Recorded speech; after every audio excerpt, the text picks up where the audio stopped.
আসসালামু আলাইকুম, doctor ARM Jamil বলছি। আশা করি যে যেখানে আছেন ভালো আছেন। তো আমাকে অনেক পেশেন্টরা ফোন দেন বা জিজ্ঞেস করেন, চেম্বারে এসেও বলেন যে ডাক্তার সাহেব আমি অনেক চেষ্টা করেছি, ওজন কমাতে পারছি না। তো তাদের জন্যই আজকের এই ভিডিওটি করা। তো আসলে ওজন কমানোটা কেন হচ্ছে না বা ওজন আসলে আপনার ঠিক আছে কি না সবার আগে সেটা নিশ্চিত হতে হবে। অনেক সময় দেখা যাচ্ছে যে তাদের মাসেল মাস বেশি, অর্থাৎ শরীরে মাসেল বেশি, এই কারণে ওজন বেশি। তো সেটাকে সে মনে করছে খারাপ ওজন। তো এটা হতে পারে। তো এই জন্য সবার আগে প্রথমে আমরা চিকিৎসকরা যেটা করি সেটা হচ্ছে ফুল অ্যাসেসমেন্টটা করা, আপনার আসলেই এই ওজনটা শরীরের জন্য খারাপ ওজন হিসেবে বিবেচিত হচ্ছে কিনা।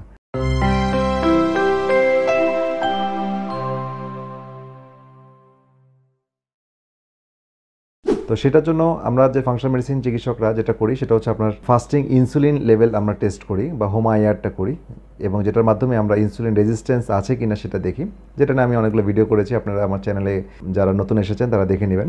এছাড়া আপনার বিভিন্ন হরমোনাল ইস্যু আছে কিনা, অর্থাৎ আপনার থাইরয়েড হরমোনের সমস্যা আছে কিনা, আপনার অ্যাড্রিনাল ফ্যাটিক আছে কিনা বা অ্যাড্রিনাল গ্ল্যান্ড ইনসাফিসিয়েন্সি আছে কিনা, আপনার বডিতে কর্টিসল লেভেল বেশি আছে কিনা, আপনার যেটা স্ট্রেস হরমোন বলি সেটা বেশি আছে কিনা, এছাড়া অন্যান্য লিভার এবং গল ব্লাডার ঠিকমতো পারফর্ম করছে কিনা, আপনার উপকারী ব্যাকটেরিয়া সংখ্যা ঠিক আছে কিনা, হ্যাঁ, বা আপনার শরীরে ইস্ট্রোজেন হরমোন অত্যাধিক বেশি আছে কিনা, এই বিষয়গুলো যদি আপনার শরীরে থাকে তাহলে যতক্ষণ না পর্যন্ত আপনি এগুলোকে কারেকশানে না নিয়ে আসতে পারবেন ততক্ষণ পর্যন্ত আপনার শুধু খাবার দাবার কন্ট্রোল করেই আপনার ওজন কমানোটা আপনার জন্য কঠিন হয়ে যাবে বা সম্ভাবনা কমে যাবে। তো সেজন্য যেটা আমরা বলি যে আপনাকে কিছু কিছু জায়গায় হাত দিতে হবে। প্রথমত আপনাকে চিকিৎসকের তত্ত্বাবধানে থেকে যারা ওজন কমাতে পারছে না, যারা সাধারণ জেনারেল গাইডলাইন ফলো করার পর ওজন কমছে না, তাদের জন্য আমার আজকের এই কথা।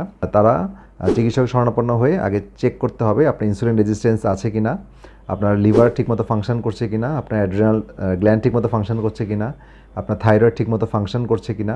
ঠিক আছে, এই ইস্যুগুলো আপনাকে দেখতে হবে। আপনার ইস্ট্রোজেন ডমিনেন্স আছে কিনা, তো এগুলো চেক করতে হবে। এছাড়া আপনার বাইল সল্ট ঠিকমতো রিলিজ হচ্ছে কিনা, আপনার গাটে কোনো ইস্যু আছে কিনা, লিকি গাট, অথবা আপনার কোলনে কনস্টিপেশন আছে কিনা বা গুড ব্যাকটেরিয়া কম আছে কিনা।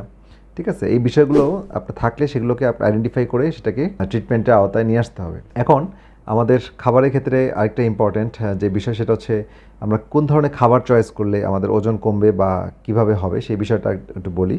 যে ওজন কমাতে গেলে আমরা বলেছি যে ইনসুলিনটাকে আপনাকে কমিয়ে নিয়ে আসতে হবে। হ্যাঁ, ইনসুলিন যেটা রেজিস্ট্যান্স হয়, অর্থাৎ অত্যাধিক ইনসুলিন ব্লাডে চলে আসে, কিন্তু আনফর্চুনেটলি আমরা চিকিৎসকরাও এই বিষয়টাকে কনভেনশনাল ডাক্তাররা আমরা ইনসুলিন টেস্টটা খুবই কম দিই।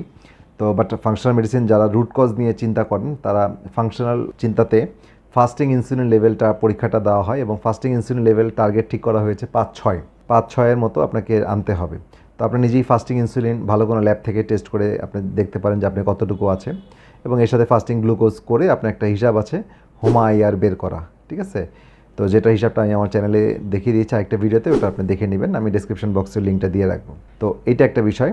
তারপর আপনি ফুড চয়েস, কোন ফুড খেলে আপনি শরীরে ইনসুলিন বেশি আসবে সেটা একটা ইম্পর্টেন্ট। কারণ ইনসুলিন এমন একটি হরমোন, অ্যানাবলিক হরমোন, যেটা আপনার ব্লাডে বেশি থাকলে, শরীরে বেশি থাকলে আপনার শরীরে কোনো কিছু ভাঙতে দেয় না। হ্যাঁ, সব কিছু স্টোর করার প্রবণতা দেখা দেয়। সুতরাং আপনাকে আগে ইনসুলিনটা কমিয়ে আনতে হবে, এবং ইনসুলিন বাড়ে হচ্ছে প্রসেস কার্বোহাইড্রেট এবং কার্বোহাইড্রেটে। তারপরে প্রোটিন, অত্যাধিক প্রোটিন খেলেও আপনি ইনসুলিন বাড়বে, কারণ প্রোটিনটা গ্লুকোজে কনভার্ট হয়ে আসে। এবং সবচেয়ে কম ট্রিগার করে বা করেই না হচ্ছে ফ্যাট। সুতরাং আপনার খাবারটা, ক্যালোরিটা আপনাকে সুইচ করে ফ্যাটে যেতে হবে, যেটাকে বলা হয় low carb high fat diet. তো এই বিষয়টা ইম্পর্টেন্ট, এটা করলে আপনার ইনসুলিনটা কমে আসবে। কিন্তু এত কিছু করার পরও দেখা যাচ্ছে যে আপনার ওজন কমতেছে না।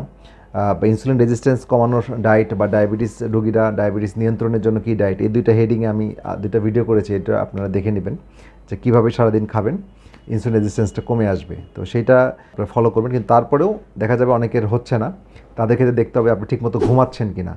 আপনি যদি সারাদিন না খেয়ে থাকেন কিন্তু আপনি রাত জাগতেছেন, আপনি ঘুমাচ্ছেন না, আপনার সাউন্ড স্লিপ হচ্ছে না, আপনার স্ট্রেস লেভেল অনেক হাই, তাহলে কিন্তু আপনার কর্টিসল বেশি থাকবে, আপনার ইনসুলিনও বেড়ে যাবে কর্টিসলের জন্য, এবং আপনার ওজন কমাতে পারবেন না।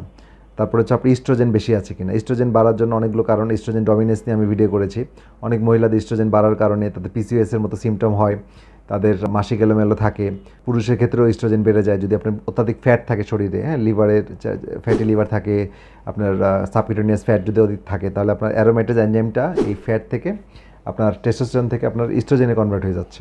তো সেই ক্ষেত্রে আপনার সমস্যা, এবং গ্লুকোজ আপনার বডিতে ব্লাডে বেশি থাকবে। এছাড়া যদি আপনার পর্যাপ্ত ঘুম না হচ্ছে, সেটা আমি বললাম, তারপরে হচ্ছে আপনার লিভার এবং গলব্লাডার ঠিকমতো কাজ করছে না, লিভার যে পিত্ত তৈরি করে পিত্তের প্রভাবটা আপনার পিত্তটা কম তৈরি হচ্ছে, অথবা গলব্লাডার অপারেশন করে দেওয়ার কারণে আপনার থাইরয়েডে যে T4 থেকে T3 কনভার্ট হয় সেটা কমে যাচ্ছে, এন্টারহেপাটিক সার্কুলেশন স্লো হয়ে যাচ্ছে, উপকারী ব্যাকটেরিয়া আপনার গুড ব্যাকটেরিয়া নাই কারণ আপনার ঠিকমতো ভেজিটেবল খাচ্ছেন না, আপনার গ্রিন জুস খাচ্ছেন না, ঠিক আছে। তাহলে এই বিষয়গুলো থাকতে হবে ইম্পর্টেন্ট, এবং সার্কেডিয়ান রিদমটা ইম্পর্টেন্ট, এবং কখন খাবেন না।